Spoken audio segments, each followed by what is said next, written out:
जी, अस्सलाम वालेकुम everyone. This is me Mazib Khalid और मैं उम्मीद करता हूँ आप सब खैरियत से होंगे।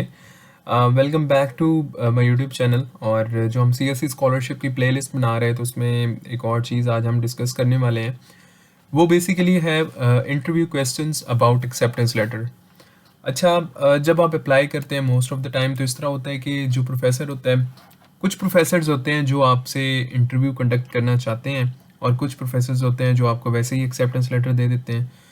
तो मेरा जो एक पर्सनल ओपिनियन है वो ये है कि जो प्रोफेसर आपसे इंटरव्यू कंडक्ट करना चाहता है तो वो ज़्यादा आपको ज़्यादा प्रॉपर तरीके से आपको वो एक्सेप्टेंस लेटर दे सकता है, ज़्यादा स्ट्रॉन्ग आपको एक्सेप्टेंस लेटर वो दे सकता है, क्योंकि वो आपकी प्रॉपर असेसमेंट करता है, उसके बाद आपको जो है वो एक्सेप्टेंस लेटर देता है। तो इस तरह वो, क्योंकि प्रोफेसर्स के पास जो है वो एक प्रॉपर लिमिटेड सीट्स होती हैं जिसमें वो स्टूडेंट्स को जो है वो एक्सेप्टेंस लेटर देते हैं, तो इस तरह वो बहुत सारे स्टूडेंट्स के जो है ना इंटरव्यूज़ लेके उसके बाद ये डिसाइड करते हैं कि हमने किसको एक्सेप्टेंस लेटर देना है। तो मेरा जब हुआ था इंटरव्यू तो सेम इसी तरीके से उन्होंने इंटरव्यूज़ लिए थे, उसके बाद फाइनल डिसाइड किया था कि हमने किसको देना है। तो ये बेसिकली कुछ क्वेश्चंस थे जो उन्होंने मुझसे पूछे थे, तो मैंने सोचा वो आप लोगों के साथ मैं शेयर कर दूँ। जो सबसे पहला क्वेश्चन ये था कि इंट्रोड्यूस योरसेल्फ। इंट्रोड्यूस योरसेल्फ में ये था कि मैंने अपने आप को सबसे पहले अपना नेम, मैं अपने कंट्री का नाम बताया, उसके बाद अपनी यूनिवर्सिटी का नाम बताया, फिर उसके बाद अपना सीजीपी और ग्रेड्स। ये तकरीबन 1 मिनट के अंदर अंदर जो है मैंने चीज़ें सारी वाइंड अप कर दी।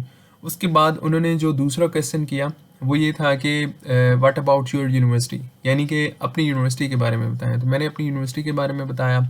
मैं प्राइवेट सेक्टर में यूनिवर्सिटी में पढ़ता था, तो मैंने उन सारी चीज़ों को बताया। यूनिवर्सिटी की रिसर्च के हवाले से बताया, यूनिवर्सिटी का अपने जो सीएस का डिपार्टमेंट था उस हवाले से बता दिया उनको। जो तीसरा क्वेश्चन था जो काफ़ी इम्पोर्टेंट था और उस पे ही ज़्यादा जो है वो प्रोफेसर आपको एनालाइज करते हैं, वो होता है आपका रिसर्च बैकग्राउंड। या अगर आप मास्टर्स के हैं तो वो आपका रिसर्च बैकग्राउंड पूछते हैं, अगर आप बीएस के होते हैं तो वो आपसे फाइनल ईयर प्रोजेक्ट डिस्कस कर लेते हैं कि आपने फाइनल ईयर प्रोजेक्ट जो है वो किस में किया था। आल्दो आप सीवी में भी जो चीज़ें मेंशन करते हैं आप से उनको पता होता है, लेकिन वो फिर भी आपसे क्वेश्चन में पूछ लेते हैं। अब रिसर्च बैकग्राउंड में आप बता सकते हैं कि जी मैंने फाइनल अगर आपने थीसिस लिखा है, आपने कोई रिसर्च किया है, तो आप बता सकते हैं जी मैंने इस एरिया में काम किया है। ये सारी चीज़ें आप जो है वो ईज़िली उनको बता सकते हैं। चौथा क्वेश्चन ये था कि एनी पब्लिकेशंस, अगर आप पीएचडी के हैं तो वो बिल्कुल आपसे ये क्वेश्चन पूछेंगे कि आपकी मास्टर में कोई पब्लिकेशन है। बीएस लेवल पे ऐसे जितनी पब्लिकेशन का कोई ट्रेंड नहीं है तो इसलिए वो नहीं पूछते, लेकिन इन स्पाइट ऑफ दैट वो फिर भी पूछ सकते हैं आपकी कोई पब्लिकेशन, कोई कॉन्फ्रेंस पेपर, कोई रिव्यू पेपर। तो अगर आपका है तो बिल्कुल आप बता दें, क्योंकि इससे आपके जो है वो बड़े ज़्यादा चांसेस होते हैं कि प्रोफेसर जो है वो आपको एक प्रॉपर तरीके से इस चीज़ को एनालाइज करता है। पांचवा क्वेश्चन था वाई एक्स वाई जी यूनिवर्सिटी, कि आप हमारी यूनिवर्सिटी में क्यों अप्लाई करना चाहते हैं, इसकी कोई रीज़न बता दें। तो इसकी रीज़न ये भी हो सकती है, इसका आंसर आपने ही देना है। और जो मैंने दिया था वो ये था कि क्योंकि मैंने ये चीज़ नोट डाउन की है कि आप लोगों की यूनिवर्सिटी की जो रिसर्च है वो काफ़ी अच्छी है और बहुत ज़्यादा पब्लिकेशंस हैं, प्रोफेसर का जो प्रोफाइल्स हैं वो बहुत अच्छे हैं। तो इसलिए मैं ज़्यादा इंटरेस्टेड हूँ कि मैं इस यूनिवर्सिटी में अप्लाई करूँ और मैं भी ऐसे जो रिसर्च ग्रुप्स हैं उनको ज्वाइन करूँ और अपनी रिसर्च की जो स्किल्स हैं उसको मज़ीद पॉलिश कर सकूँ। तो ये बेसिकली मेरा आंसर था। और लास्ट क्वेश्चन ये होता है कि वाई चाइना, आप चाइना क्यों आना चाहते हैं। तो इसके बहुत सारे जवाब हो सकते हैं, आप लोग ज़्यादा बेहतर दे सकते हैं इसके। मैंने जो दिया था वो ये था कि बिकॉज़ मेरी कंट्री पाकिस्तान और चाइना के जो आपस में ताल्लुकात हैं वो रिलेशनशिप्स बहुत अच्छे हैं। और after my study in China I will try to promote the Chinese culture in my country. जो हम यहाँ पे जो हमारी लर्निंग्स होंगी वो हम उसको प्रमोट करेंगे। तो इस तरह के जो है वो आंसर्स आपने देने हैं और इंटरव्यू इतना ज़्यादा लंबा नहीं होता। ये डिपेंड करता है प्रोफेसर्स पे कि वो आपको किस तरह के क्वेश्चन आपसे पूछते हैं। मोस्टली यही 5-6 क्वेश्चन ही पूछते हैं। और एक चीज़ जो सबसे इम्पोर्टेंट है वो ये है कि आपने जब ये इंटरव्यू देना है तो आपने डेफिनेटली इंग्लिश में ही देना है। तो चाइनीज़ प्रोफेसर्स जो है वो आपसे इंग्लिश में ही कम्युनिकेट करेंगे, लेकिन उनकी इंग्लिश इतनी स्ट्रॉन्ग नहीं होती। आपने उनको प्रॉपरली सुनना है, ठीक है।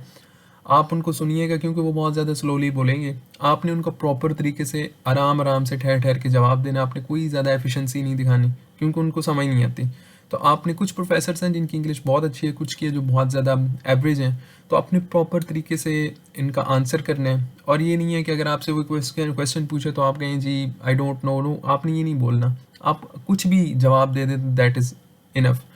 तो ओवरऑल इंटरव्यू जो होता है वो इम्पॉर्टेंट बहुत होता है, लेकिन ईजी होता है, इतना टफ नहीं होता। आप इस चीज़ को बहुत ज़्यादा सीरियस कुछ लोग ले लेते हैं कि जी मेरा इंटरव्यू है क्या बनेगा। नो, आपने बिल्कुल रिलैक्स होके इंटरव्यू को देखना है और इन सारी चीज़ों को जो है वो आपने इंशाल्लाह हैंडल करना है। तो ये बेसिकली कुछ चीज़ें थी जो मैंने सोचा वो आपके साथ में शेयर कर दूं।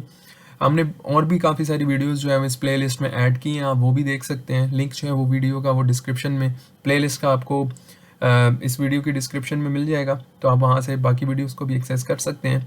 Thank you very much for watching this video. अगर आपका कोई दोस्त है तो आप ये वीडियोस उनके साथ भी शेयर कर सकते हैं और हमारे चैनल को सब्सक्राइब कर दें, वीडियो को लाइक कर दें। Thank you very much, thanks for watching.